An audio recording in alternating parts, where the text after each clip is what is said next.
A heat recovery ventilation system, or HRV, is one of the best ways to remove excess indoor humidity in your home while also improving your air quality.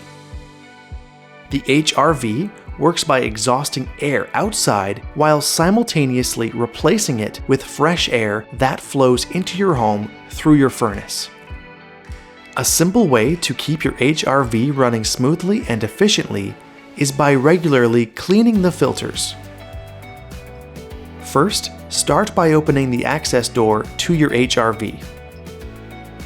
Grip the ends of the core, it may be snug, and pull evenly outward. Gently slide the filters out. Next, rinse the filters with cold water.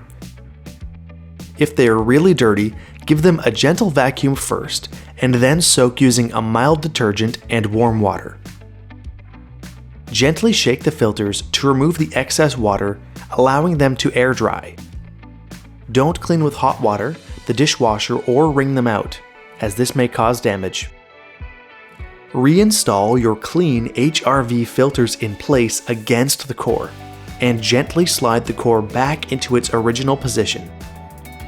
We recommend cleaning your HRV filters every 3 months. For more home care and maintenance tips, visit us online.